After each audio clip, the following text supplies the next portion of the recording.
प्यारे पाकिस्तान के प्यारे पाकिस्तानियों, इस वीडियो में बात करेंगे इस शख्स के बारे में। आप सब इसे बड़ी अच्छी तरह से जानते हैं। दवाई वाली सरकार जो लंदन दवाई लेने गई थी और अभी तक वापस नहीं आई। नंगी और गंदी लीग का सरबरा, नाम है इसका नवाज शरीफ। नाम के साथ शरीफ आता है और शराफत से इस बंदे का दूर दूर तक कोई लेना देना नहीं है। तो प्यारे पाकिस्तानियों, एक इसका वाक़या जो है वो आपके साथ शेयर करेंगे इस वीडियो में, जो इस वक्त सोशल मीडिया पर बहुत ज़्यादा डिस्कस हो रहा है। ये जो वाक़या मैं आपको सुनाने वाला हूँ इस भगोड़े का, वो शेयर किया है एक सहाफ़ी हैं असदुल्ला ख़ान। उन्होंने ये वाक़या शेयर किया और इस वक्त सोशल मीडिया पर बहुत ज़्यादा डिस्कस हो रहा है। और मेन स्ट्रीम मीडिया टीवी पर तो ज़ाहिर है डिस्कस होगा नहीं, क्योंकि मीडिया में जो है इन लोगों के पालतू बैठे हुए हैं, तो वो इनके किस्से आपको क्यों सुनाएंगे। तो प्यारे पाकिस्तानियों, किस्सा कुछ इस तरह का है कि जब नवाज शरीफ 1990 में पहली बार वज़ीर आज़म बना, तो मुख्तलिफ़ मुल्कों के जो है वो डेलीगेशन, सरबराहान, उनके लोग जो है वो नवाज शरीफ से आके मिलते थे। तो उसी दौरान जो है वो एक डेलीगेशन इंडिया से आता है और नवाज शरीफ से मुलाकात करता है। अब इस डेलीगेशन में जो है एक बड़ी खूबसूरत जो है वो ख़ातून भी होती है। बड़ी, आप कह लें कि एक तो नॉर्मल खूबसूरती होती है उसका, आप कह लें कि बंदा अगर देख ले तो देखता ही रह जाए, इस तरह की जो है वो खूबसूरती थी उस लड़की में। और ये एक डेलीगेशन था इंडिया का, उसका वो जो है ना लड़की हिस्सा थी। तो वो डेलीगेशन आता है, नवाज शरीफ से आके मिलता है और उस लड़की की मुलाकात भी जो है वो नवाज शरीफ से कराई जाती है। और नवाज शरीफ उसको देख के जो है ना, आप कह लें कि दिल हार बैठता है या उस पर पिघल जाता है, या जो भी आप कह लें, उसको देख के जो है ना उसकी आंखें खुली की खुली रह जाती हैं। तो फिर नवाज शरीफ साहब जो है वो उससे ताल्लुकात बनाने की जो है वो कोशिश करते हैं, गपशप करते हैं। अब वो जो डेलीगेशन होता है वो वापस इंडिया चला जाता है, लेकिन वो जो खातून उनके साथ आई हुई होती है वो यहीं पाकिस्तान में रह जाती है। और नूरा जो है उसको मरी में जो है आप कह लें कि एक घर उसके लिए अरेंज करता है और वहाँ पे उस खातून को जो है वो रखा जाता है। और एक दो दिन छोड़ के शाम को जो है वो नवाज शरीफ साहब वहाँ पे जाते हैं उस औरत से जो है वो मुलाकात करने के लिए। तो एजेंसियाँ जो है हमारी ISI आप कह लें, वो एक्टिव हो जाती है कि भाई ये वज़ीर आज़म केड़े कम्मा नूं पै गया। तो वो इस चीज़ की जो है वो पूरी इन्वेस्टिगेशन करते हैं कि वहाँ पे ये क्या सारा मामला, ये क्यों जाता है वहाँ पे, वो खातून कौन है, कहाँ से आई है। तो प्रॉपर जो है वो एक इन्वेस्टिगेशन होती है एजेंसी की जानिब से, और पता ये चलता है कि वो जो औरत है वो क्योंकि इंडिया से आई थी, उनके डेलीगेशन का हिस्सा थी, तो एजेंसियों को ये बात मालूम होती है कि वो रॉ की, जो इंडिया की इंटेलिजेंस एजेंसी है, उसकी वो जो है वो आप कह लें कि हिस्सा है, उनकी वो जो है वो खातून है, उन्होंने जो है यहाँ पे प्लांट की है। मतलब वो खूबसूरत रॉ वालों ने एक लड़की आप कह लें कि प्रेजेंट की, प्लांट की, यहाँ जानबूझ के उन लोगों ने भेजी थी उस डेलीगेशन में, ताकि उसकी मुलाकात नवाज शरीफ से कराई जाए। और नवाज शरीफ जो है वो आप कह लें कि वो ढीला था इस मामले में, तो वो पिघल गया उसके ऊपर। उस नूरे ने ये नहीं देखा कि ये औरत आ कहाँ से रही है, ये इंडिया के डेलीगेशन में है, कुछ भी हो सकता है, लेकिन नूरा दिल हार गया जी उसके ऊपर। तो उसने यहाँ पे उसको रोक लिया, उससे मरासिम बनाए, ताल्लुकात बनाए, फिर उसको यहाँ पे घर भी अरेंज करके दे दिया। उसको कुछ भी समझ नहीं थी नूरे को कि ये मैं क्या कर रहा हूँ। खतून को तुझे पसंद तूने करनी है, पाकिस्तान से कर ले, लाजमी जो बाहर से आई हुई खतून है तूने उसके साथ जो है वो चक्कर चलाना है। तो बहरहाल एजेंसियों को ये पता चलता है कि वो रॉ ने प्लांट किया, जानबूझ के जो है उस डेलीगेशन का हिस्सा उस औरत को बनाया गया था जो इंडिया से डेलीगेशन आया था, ताकि इसको नवाज शरीफ के सामने पेश किया जाए और नूरा उसको देख के पिघले और फिर इनके जो है वो मामला आगे चलें। और नूरा पिघला बिल्कुल जैसे उन लोगों ने सोचा था इंडिया वालों ने, वैसे ही नूरा ने जो है, उनकी जो एक्सपेक्टेशन थी, नूरा उन पर पूरा उतरा, वो पिघल गया, घर भी अरेंज हो गया, मुलाकातें भी शुरू हो गई। तो कहने का मकसद ये है कि वो एजेंसियों को सारा कुछ पता चल गया कि ये राह की खातून है और उन्होंने जो है वो प्लांट की है और इस वक्त हमारे वज़ीर आज़म के बहुत करीब हो चुकी है। तो अब फैसला ये किया गया जनाब कि ये सारा कुछ नवाज शरीफ को बताएगा कौन, ज़ाहिर है मुल्क का वज़ीर आज़म था, तो उनको भी डर था जो बंदा बताना जाए पता चले नूरा उसी को ही फारिग कर दे।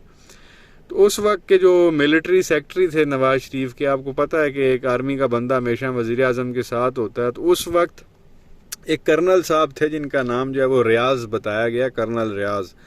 वो नवाज शरीफ के जो है वो साथ थे और बड़े उनके आप कह लेंगे अच्छे ताल्लुकात थे, क्योंकि उस कर्नल रियाज और नवाज शरीफ के जो वालिद हैं मियाँ शरीफ साहब, उस वक्त 1990 की बात है, इनके आपस में अच्छी खासी जो है वो दोस्ती थी, ताल्लुकात थे। तो इसी वजह से जो है वो नूरे ने उस कर्नल रियाज को अपने साथ रखा हुआ था, उनके आपस में भी अच्छे ताल्लुकात थे। तो फैसला यही किया गया एजेंसी की जानिब से कि कर्नल रियाज को जो है ये सारी चीज़ें बताते हैं और वो कर्नल रियाज आगे जाके नूरे को बताएगा कि इस कुड़ी दी जान छड़ दे, तेनू वापस भेज। तो बहरहाल वो कर्नल रियाज साहब ने कहा जी ठीक है, हम नूरे को जाके बता देते हैं और कोई उसका मूड देख के उसके साथ इस टॉपिक के ऊपर बात करेंगे। तो बहरहाल कर्नल रियाज ने जाके नवाज शरीफ को बताया कि भाई ये जो आपने फ़िल्म शुरू की हुई है मरी में, ये आप ख़त्म कर दें। तो इस तरह से पता हमें ये चला है इन्वेस्टिगेशन के थ्रू कि वो राह की ऑपरेटिव है, तो ख्याल करें इस चीज़ का। अब नूरे को इस बारे में सोचना चाहिए था, वो सोचता कि भाई वाकई में वो इंडियन डेलीगेशन के साथ आई थी, उनका हिस्सा थी, मेरे सामने आई, मैं दिल हारा, उसका इंडिया से ताल्लुक़ है, तो मैं लिहाजा इसकी छुट्टी कराऊं। वो नूरे ने क्या काम किया, वो जो कर्नल जो उसका काफ़ी करीबी था, जानने वाला था, उसके साथ ताल्लुक़ था, नूरे ने फ़ौरन ही उस कर्नल रियाज की छुट्टी करा दी और कहा जी मुझे नया मिलिट्री सेक्रेटरी चाहिए। उसने गौर ही नहीं किया, वो मतलब इतना उसके अंदर आप कह लें कि उसके प्यार में पागल हो चुका था या जो भी था। तो बहरहाल वो कहने का मकसद ये है कि वो कर्नल साहब को फारिग कर दिया, नूरे ने उस लड़की की जान नहीं छोड़ी। फिर कुछ टाइम के बाद वो खातून जो है वो यहाँ से शिफ्ट हो गई थी और लंदन चली गई थी। तो ये मामलात हैं, ये नूरा आप देख लें कि कोई भी खूबसूरत लड़की देख लें, अब मैं कहना नहीं चाहता ये बात यहाँ पे, ये नूरा उस वक्त इस तरह का था कि किसी खूबसूरत लड़की को देख लेता था तो इसका नाड़ा ढीला हो जाता था, चाहे वो उसको ये भी नहीं, मतलब तुझे लड़की को पसंद करनी है, तुझे शौक है, तू औरतों का शौकीन है, तो पाकिस्तान से कोई चक्कर वक्कर चला ले, इंडिया से आई भी खतून के साथ क्यों चला रहा है और क्यों तू कंप्रोमाइज़ हो रहा है। तो बहरहाल ये किस्सा जो है वो साफ़ी असदुल्ला ख़ान ने सुनाया, उसके कुछ सोर्सेज थे अपने और उठा के जी उसने सारा पढ़ दिया मीडिया के ऊपर सबूतों के साथ, और इस वक्त सोशल मीडिया पे भी चल रहा। तो कहने का मकसद ये है कि ये नूरा अपने माजी में जो है वो इस तरह था, और आजकल ये किरदार खुशी जो है वो इमरान खान की करते हैं, किताबें लिखवाते हैं, गंदी ऑडियोज़ लीक करवाते हैं फेक, और बेनज़ीर के साथ जो इन्होंने किया वो हेलीकॉप्टर वाला जो मामला था वो भी आपके सामने ही है। तो ये किस्सा नूरे का जो है वो आपके साथ शेयर करना था। जो हमारा 3 बार वज़ीर आज़म रहा, वो इतना ढीला आदमी है और अभी वो 4थी बार वज़ीर आज़म भी बनना चाहता है माशाल्लाह। तो जब बाप इस तरह का होगा तो बेटी आगे से नानी मरियम जैसे ही होनी है, जो जगह जगह जाके कहती है मैंने गंदी वीडियोस जो है वो तुम लोगों की लीक कर देनी है। तो बाप के ये करतूत थे इसके। तो एक ये चीज़ आपके साथ जो है वो आज शेयर करनी थी। आपकी इस बारे में क्या राय है नीचे कमेंट सेक्शन में जो है वो ज़रूर बताएं। उसके अलावा प्यारे पाकिस्तानियों, बात करनी है इस शख्स के बारे में जिस पे खान साहब ने जो है वो आप कह लें कि बड़ा रहम किया, इस पे एहसान किया। 2011 में ये पीटीआई में आया था, टके की इसकी औकात नहीं थी, कभी किसी पार्टी में जाता था, कभी किसी पार्टी में जाता था, बहुत ही होता तो कहीं को काउंसलर ये बन जाता था या छोटी मोटी वजारत इसको मिलती थी। फिर ये पीटीआई में आया और पीटीआई में आते ही 2013 के इलेक्शन हो गए और ख़ान साहब ने सीधा इसको जो है एक काउंसलर से उठा के तो सीधा वज़ीर आला केपीके लगा दिया। लेकिन आप देख लें कि 2 बार हुकूमतें आई हैं केपीके में पीटीआई की, तो जब तक मामला चलते रहे ये चलता रहा। जैसे ही खान साहब पे मुश्किल वक्त आया भगोड़ा फ़ौरन भाग गया। न सिर्फ भागा बल्कि खान साहब के ख़िलाफ़ उल्टी सीधी स्टेटमेंट्स भी इसने देना शुरू कर दी और नई पार्टी भी बना ली जनाब ने। अगर बहुत ही कोई इसके ऊपर प्रेशर था तो ये कहता जी मैं सियासत छोड़ रहा हूँ, मैं सियासत करूँगा ही नहीं, कुछ अरसे के लिए साइड पे हो जाता। वैसे भी 70-75 साल का और किन्नी एक तू जेड़ी है वो सियासत करनी है। फरिश्ता वैसे भी जो है वो तेरी ताड़ है, चा तेनू वेख रहा, फरिश्ता तेरी तलाश में, कब्र में तेरी जो है वो टांगे हैं। तो ये इस तरह भी कर सकता था, इज्जत के साथ जो है वो कहता जी मैंने सियासत छोड़ दी है, मैंने करनी नहीं है। जब हालात दोबारा बेहतर होते, साजगार होते, फिर वापस एक्टिव हो जाता। लेकिन नहीं, ये साहब आए, इमरान खान के खिलाफ बड़ी गंदी गलीज किस्म की इन्होंने गुफ्तगू की। अभी भी अक्सर ये टीवी चैनल्स पे बैठे हुए होते हैं और इमरान खान की बुराइयां कर रहे होते हैं और साथ एक अपनी नई सियासी पार्टी जो है वो लॉन्च कर दी और साथ इसने दावा भी किया कि मैं पीटीआई को तोड़ दूंगा। अब खान साहब के जो है वो वकील हैं इस वक्त मौजूदा शेर अफजल साहब, उन्होंने जो है ना इसकी अच्छी खासी क्लास ले ली है। ये कहीं मुंह दिखाने के जो है वो काबिल नहीं रहा। तो पहले आप ये सुन लें शेर अफजल साहब जो है वो क्या कह रहे हैं, देखें, सुने, एंजॉय करें, फिर आगे मजीद बात करते हैं। परवेज खटक ने अपनी पार्टी का बुनियाद रखते हुए ये कहा था कि मैं पाकिस्तान तहरीक इंसाफ को तोड़ूंगा। आप सबको इल्म है इसकी अपनी सलाहियत गन्ना तोड़ने की नहीं है। वो दिखा दें कि वो गन्ना तोड़ सकता है, जिसके गन्ने तोड़ने की सलाहियत नहीं है और जो हर वक्त आप देखें हुक्के की नली की तरह कुड़ करता रहता है और जहरीला धुआं छोड़ता है, और वो जहर उसकी तमाम बातों की डायरेक्शन पाकिस्तान तहरीक इंसाफ और इमरान खान होता है। तो ये प्यारे पाकिस्तानियों, आपने खान साहब के वकील को सुना। वो कहते हैं कि इसने ये कहा है कि मैंने पीटीआई तोड़ देनी है, हालांकि इसकी अपनी औकात ये है कि ये खुद जो है वो एक गन्ना तक नहीं तोड़ सकता। इसने जो है वो पीटीआई तोड़नी है। कुत्ते की तरह जो है ये आप कह लेंगे भौंकता रहता है और इंतहाई गंदा धुआं मारता, और सिर्फ इसको और वो धुआं एक ही तरफ जाता है पीटीआई के खिलाफ। भाई कहने का मकसद ये है, इतनी और पार्टियां हैं, फजलू की पार्टी है, पीपल्स पार्टी वाले हैं, नून लीग वाले हैं, जमात इस्लामी वाले हैं, और सैकड़ों पार्टियां पड़ी हैं। किसी के खिलाफ भी स्टेटमेंट दे सकता है, लेकिन इसको एक ही बंदा मिला हुआ है। मुल्क के जो हालात हुए हैं पिछले 16 महीने में, चल तूने पार्टी बना ली है, सियासत तूने करनी ही है, कब्र में खैर तेरी टांगे हैं, तो तू फजलू के खिलाफ कोई स्टेटमेंट दे दे जिससे तुझे को फायदा हो। कोई एएनपी के खिलाफ स्टेटमेंट दे दे, कोई नून लीग के खिलाफ स्टेटमेंट दे दे, कोई बिल्लो मोरी के खिलाफ स्टेटमेंट दे दे। नहीं, किसी के खिलाफ कोई बात नहीं कर रहा। बात अगर किसी के खिलाफ कर रहा तो वो इमरान खान के खिलाफ और उस बंदे पे बात कर रहा है जिसने इस पे एहसान किया हुआ है। इसको केपीके का 5 साल तक वजीर आला बनाया, फिर 2018 में दोबारा हुकूमत आई तो खान साहब ने इसको MNA बनाया और साथ मुल्क का वजीर दिफा बनाया, डिफेंस मिनिस्टर। 2 इतनी बड़ी जो है वो वजारतें इस बंदे को दी जो काउंसलर तक नहीं बन सकता था, और टॉप पे इसको रखा, टॉप के लीडर्स में ही आता था। और केपीके का तो आप कह लें किस्म का ये सदर था, सारा कंट्रोल इसी के पास था, पूरा सूबा खान साहब ने इसके हवाले किया हुआ था। तो खान साहब ने इतना इस पे एहसान किया और ये उसी के खिलाफ जो है वो भौंकना इसने शुरू कर दिया। जैसे वो खान साहब के वकील कह रहे हैं इंतहाई गंदा धुआं मार रहा है ये बेशरम आदमी, गन्ना तोड़ने की इसकी जो है वो औकात नहीं है, और ये पीटीआई जो है वो तोड़ने चला है। तो इसको शर्म आनी चाहिए इस तरह की हरकत करते हुए। तो बहरहाल इलेक्शन जब होंगे तो इसको जो है वो अपनी औकात भी पता चल जाएगी। पीटीआई को तू तोड़ता है या पीटीआई तुझे तोड़ती है या पीटीआई वाले तुझे तोड़ते हैं, तेन लग पता वैसे एक बार इलेक्शन करा मेरा पुत्र।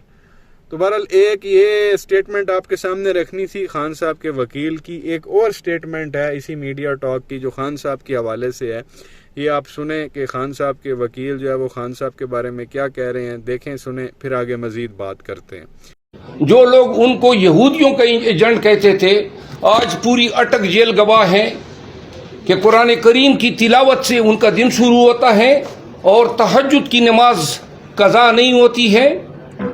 जो इमरान खान के किरदार पे उंगलियां उठाते थे, आज इस 1 महीने के जेल ने साबित कर दिया है कि इस शख्स की किरदार में फिजिकली मेंटली कोई ऐसी कमजोरी नहीं थी जो उनके दुश्मनों के हाथ में आती। तो ये भी खान आपने सुना प्यारे पाकिस्तानियों, वो वकील ये कह रहे हैं कि बड़ा ये यहूदी एजेंट कहते थे इमरान खान साहब को। अभी पूरी अटक जेल जो है वो इस चीज़ की गवाह है कि खान साहब की जो सुबह की शुरुआत है वो फजर की नमाज से होती है, कुरान पाक की तिलावत से होती है। खान साहब की जो है तहज्जुद की नमाज वो जो है वो कज़ा नहीं होती। खान साहब को आप कह लें कि 1 महीने से ज़्यादा हो चुका है। 5 अगस्त को खान साहब को अरेस्ट किया गया था, आज 9 सितंबर है। 1 महीना और 4-5 दिन ऊपर हो चुके हैं। खान साहब जो है वो तहज्जुद की नमाज पढ़ते हैं और फजर की जो है वो आप कह लें कि नमाज और कुरान पाक से जो है वो अपने दिन का जो है वो आगाज़ करते हैं। और ख़ान साहब के अंदर ऐसी कोई मेंटली या फिज़िकली कमज़ोरी नहीं है जो किसी दुश्मन के हाथ लगती और उस पर ख़ान साहब को ब्लैकमेल किया जा सकता है। क्योंकि नून लीग वाले बकवास करते थे, ख़ास तौर पे राणा सनाउल्लाह, कि ख़ान साहब जो है वो नशा करते हैं, ये नशे का आदमी है, नशे के बगैर नहीं रह सकता। भी आप देख लें ख़ान साहब को 35 डेज़ हो गए हैं और कोई ऐसी बात जो है वो सामने नहीं आई। बल्कि ख़ान साहब आप देख लें, उन्होंने बहुत सारी बुक्स भी मंगवाई थी इस्लाम से रिलेटेड जो ख़ान साहब वहाँ पे स्टडी कर रहे हैं। ख़ान साहब वहाँ पे अभी, और ये ज़ाहिर है ख़ान साहब इसके ऊपर अल्लाह उनको ज़िंदगी दे लंबी, ख़ान साहब किताब भी लिखेंगे इस सारे जो है वो चीज़ के ऊपर जो उनके साथ हुआ जब हालात बेहतर होंगे। ये ख़ान साहब कर रहे हैं। लीडर ऐसे होते हैं किताबें पढ़ते हैं, मंगवाते हैं, कुरान पाक की तिलावत पढ़ते हैं, तहज्जुद करते हैं और सिर्फ अल्लाह पे जो है वो अपना यकीन रखते हैं। एक नूरा था, उसने जेल में कोई किताब नहीं लिखी, सिर्फ उसको जो है वो लिस्ट देता था दिन में 3 टाइम, दोपहर में मैंने कट्टे का गोश्त खाना, शाम में मैंने ऊँट का गोश्त खाना, सुबह मैंने मटन खाना है। वो गोश्तखोर आदमी। और नानी मरियम की भी हिस्ट्री आपको पता है, वो भी जब जेल में गई तो वहाँ पे उसने क्या सीखा, बाथरूम साफ़ कैसे करते हैं, जो उसका इंटरव्यू भी आया था कि मैंने बाथरूम साफ़ करना सीखे, मैंने स्क्वीकी क्लीन कर दी है। लीडर में और 2 नंबर लोगों में जो बेवकूफ़ होते हैं जाहिल, उनमें ये काम होता है। लीडर जो है वो इल्म हासिल करता है, सीखता है, चीज़ों को ऑब्ज़र्व करता है। जो 2 नंबर लोग होते हैं वो वहाँ पे बाथरूम साफ़ करना जो है वो सीखते हैं। तो ये चीज़ आपके साथ शेयर करनी थी। क्या कहेंगे नीचे कमेंट सेक्शन में अपनी राय का इजहार ज़रूर करें। वीडियो को लाइक करें, चैनल को सब्सक्राइब करें ताकि हमारी आगे हर आने वाली वीडियो का नोटिफिकेशन जो है वो आपको मिलता रहे। शुक्रिया।